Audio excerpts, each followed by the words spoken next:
زوجہ سے جو ہم بستری ہے وہ صرف اسی راستے میں جائز ہے جس سے اولاد ہوتی ہے، کیونکہ عورت کو اللہ نے بنایا ہے نسل بڑھانے کے لیے۔ تو کوئی بھی ایسا ہم بستری کا طریقہ اختیار کرنا جو نسل بڑھانے کا ذریعہ نہ ہو، یعنی وہ نیچرل نہ ہو، تو وہ حرام ہے۔ تو اس میں اللہ نے یہ حکم دے دیا۔ تو اس سے صاف یعنی حدیث سے بھی پتہ چلتا ہے، اور تمام فقہاء کا اجماع بھی ہے اس آیت کی روشنی میں کہ مسئلہ تھوڑا حیا کے خلاف ہے، لیکن میرا خیال ہے بتانا ضروری ہے کہ پچھلے راستے سے عورت سے ہم بستری کرنا بالکل حرام ہے، ناجائز ہے، اور نبی صلی اللہ علیہ وسلم کی اس پہ بہت شدید لعنت ہے، بہت شدید وعید ہے۔ تو یہ بالکل اللیگل ہے اسلام میں کہ عورت کے پچھلے راستے سے اس سے ہم بستری کی جائے۔ جو لوگ لڑکوں سے بدفعلی کے عادی ہوتے ہیں ان کو یہ ایک چسکا لگ جاتا ہے، تو یہ حرام ہے، ناجائز ہے، کیونکہ اللہ نے بتا دیا کہ یہ تمہارے لیے بمنزلہ کھیت۔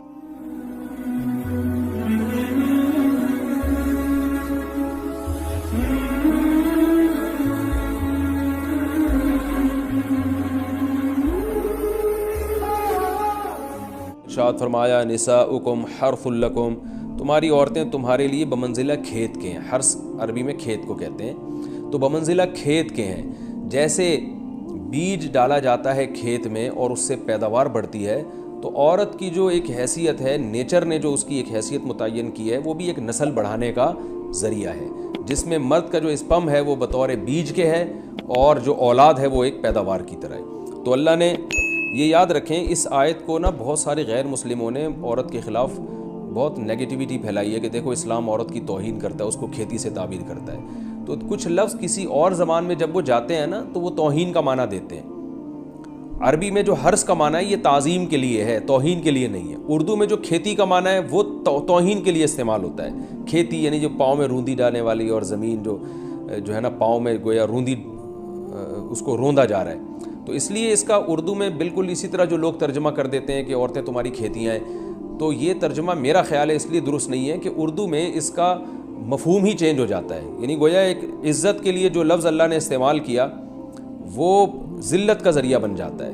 تو اس لیے کسی بھی زبان میں جب ہم کسی بھی لفظ کا ترجمہ کرتے ہیں تو اس زبان کے ہمیں محاوروں کو دیکھنا چاہیے کہ اس زبان میں یہ لفظ کس معنی میں استعمال ہو رہا ہے۔ مثال کے طور پر ہو سکتا ہے کتا کا لفظ کسی زبان میں وفاداری کے لیے استعمال ہوتا ہو، کسی کو لوگ ڈاگ کہتے ہوں تو اس کا مقصد ہوتا ہے وفادار انسان ہے، لیکن ہمارے ہاں اردو میں گالی ہے وہ، اور آپ بولیں کہ بھئی وہ فلاں قوم ڈاگ کہتی ہے تو ہم کتا کہیں گے، تو آپ جب اس کا ترجمہ اردو میں کریں گے تو کتے سے نہیں کر سکتے۔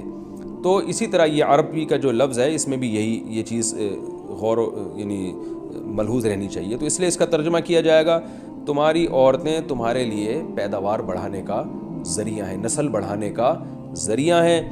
فاتوا حرثکم، تم اپنے اس نسل بڑھانے کے ذریعے کے پاس آؤ، انا شئتم، جیسے چاہو، وقدموا لانفسکم، اور اپنے نفسوں کے لیے آگے بھیجو، یعنی اولاد کی نیت سے آیا کرو زوجہ کے پاس، اور آخرت کے لیے انتظام کرو، یعنی اولاد پیدا کر کے جو تاکہ دنیا اور آخرت میں تمہارے لیے، فیوچر میں تمہارے لیے کام آئے، دنیا بھی داخل ہے آخرت بھی داخل ہے۔ تو اس آیت کا بھی ایک شان نزول ہے کہ صحابہ کرام تو چونکہ جو خواتین تھیں مکہ میں صدیوں سے وہ لوگ آباد تھے، ان کے سفر خاص طور پہ عورتوں کے سفر بہت ہی کم ہوا کرتے تھے۔ تو جب ہجرت ہوئی ہے اور جو ہجرت کر کے بہت ساری صحابیات مدینہ آئی ہیں، تو مدینہ میں ان کے نکاح دوسری قوموں میں ہوئے، پھر انصار صحابہ سے بھی ہوئے۔ تو چونکہ تقویٰ تھا ان خواتین میں، للہیت تھی، تو بعض جگہ ایسے واقعات ہوئے کہ میاں بیوی کے جو آپس کا ریلیشن ہوتا ہے، ظاہر ہے وہ ہر قوم میں اور ہر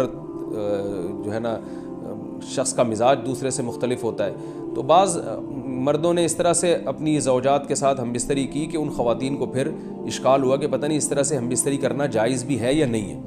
تو انہوں نے نبی صلی اللہ علیہ وسلم سے یہ مسئلہ پوچھا کہ یا رسول اللہ، ہمارے شوہر ہمارے پاس اس طرح سے آتے ہیں تو کیا یہ جائز ہے یا نہیں؟ تو ان کے سوال کو بھی مبہم رکھا گیا، اور قرآن نے اس کے جواب کو بھی کنایتاً بیان کیا، کیونکہ مسئلہ بظاہر حیا کے خلاف ہے، تو قرآن جب بھی کوئی ایسی بات ہوتی ہے تو اشارتاً کنایتاً اس کا تذکرہ کر دیتا ہے تاکہ مسئلہ بھی واضح ہو جائے، کیونکہ ظاہر ہے اس کی ضرورت تو قیامت تک آنے والے انسانوں کو پڑ سکتی ہے نا۔ یہ تو ہر میاں بیوی کا اپنا ایک ذاتی مسئلہ ہوتا ہے کہ ہمیں کس طرح سے پرمیشن ہے، کس طرح سے پرمیشن نہیں ہے۔ تو اللہ تعالیٰ نے بھی اشارتاً ہی اس حکم کو قرآن میں بیان کر دیا، اور قرآن میں اس لیے بیان کیا کہ تاکہ اس میں کوئی اجتہادی اختلاف کی گنجائش نہ رہے۔ تو اللہ نے قرآن مجید میں بیان کیا، فرمایا نساؤکم حرث لکم، تمہاری جو ازواج ہیں، تمہاری جو بیویاں ہیں، وہ تمہارے لیے بمنزلہ کھیت ہیں۔ کھیت کا مطلب کیا ہوتا ہے؟ پیداوار بڑھانے کا ذریعہ۔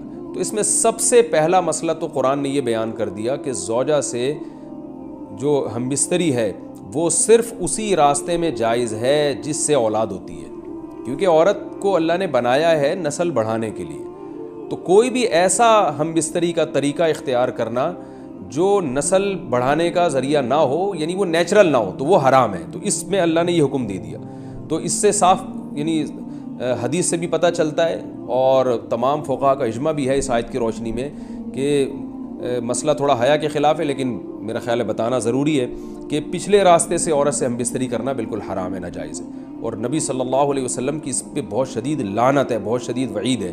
تو یہ بالکل اللیگل ہے اسلام میں کہ عورت کے پچھلے راستے سے اس سے ہم بستری کی جائے۔ جو لوگ لڑکوں سے بدفعلی کے عادی ہوتے ہیں ان کو یہ ایک چسکا لگ جاتا ہے، تو یہ حرام ہے، ناجائز ہے، کیونکہ اللہ نے بتا دیا کہ یہ تمہارے لیے بمنزلہ کھیت کے ہیں۔ تو اس میں قرآن نے وہ جو سوال تھا نا اس کی طرف اشارتاً جواب دے دیا، اور آگے فرمایا فاتو حرثکم، تم اپنے کھیت کے پاس آؤ، یعنی پیداوار بڑھانے کا جو ذریعہ ہے اس جگہ کی طرف آؤ، انا شئتم، جیسے چاہو، یعنی باقی جس طرح سے تم چاہو زوجہ سے ہم بستری کر سکتے ہو، اس میں کوئی خاص طریقہ متعین نہیں ہے۔ میاں بیوی کا ایک دوسرے سے کوئی پردہ نہیں ہے، ہن لباس لکم وانتم لباس لہن، یہ دونوں ایک دوسرے کے لیے لباس ہیں۔ تو اس میں طریقہ کار کوئی بھی ہو سکتا ہے، کسی بھی طرح سے کرنا چاہو ایک دوسرے سے لطف اندوز ہو سکتے ہو، لیکن فاتو حرثکم آنا موضع حرث میں ہے۔ حرث کا مطلب وہ اس جگہ کی طرف آنا ہے جہاں سے نسل بڑھتی ہے، کسی اور راستے کی طرف۔ اس سے صاف طور پر جو ہے نا وہ جو فاسق فاجر لوگوں کی جو برائی ہے، جو لڑکوں سے بدفعلی کے نتیجے میں پیدا ہوتی ہے، اس کا اللہ نے قلع قمع کر دیا کہ اس کی اسلام میں بالکل اجازت نہیں ہے۔ باقی طریقہ کار کیا ہوگا یہ تمہارے اوپر، اس کی اللہ نے تمہیں اجازت دی ہے۔ وَقَدِّمُوا لِأَنفُسِكُمْ، اور چونکہ بار بار حرث کا تذکرہ ہو رہا ہے کہ نسل بڑھانے کا، تو اس لیے اللہ نے فرمایا کہ قدموا لانفسکم، اپنی ذات کے لیے فیوچر میں انتظام کرو۔ قدموا کا مطلب آگے بھیجو اپنی ذات کے لیے سرمایہ۔ کیا مطلب؟ کہ جب زوجہ سے ہم بستری کرو تو نیت اولاد کی ہونی چاہیے، تاکہ وہ اولاد دنیا میں بھی اور آخرت میں بھی تمہارے لیے ذخیرہ بن جائے۔ تو یہ نسل بڑھانے کی بہت زبردست ترغیب ہے اس آیت میں، اور اس آیت میں اللہ نے عورت کا کہ بہت ساری ذمہ داریوں میں سے ایک بڑی ذمہ داری کا بھی بیان بتا دیا کہ عورت کو اللہ نے بنایا ہے، جو مرد اور عورت کا جو فرق رکھا ہے نا، اس فرق کی بڑی وجہ یہی ہے کہ مرد کے اسپم کو اللہ نے بیج کے طور پہ پیدا کیا ہے، اور عورت کو اللہ نے زمین کے طور پہ۔ تو بیج اور زمین کے ملاپ کا بنیادی مقصد ہی نسل بڑھانا، پیداوار بڑھانا ہوتا ہے، نہ یہ کہ نسل روکنا۔ آج فیملی پلاننگ والوں نے اس آیت کی دھجیاں اڑا دی ہیں، اور جو پوری دنیا میں ایک بیہودہ قسم کی تحریک چل رہی ہے، یہ آیت بالکل اس کی نفی کر رہی ہے۔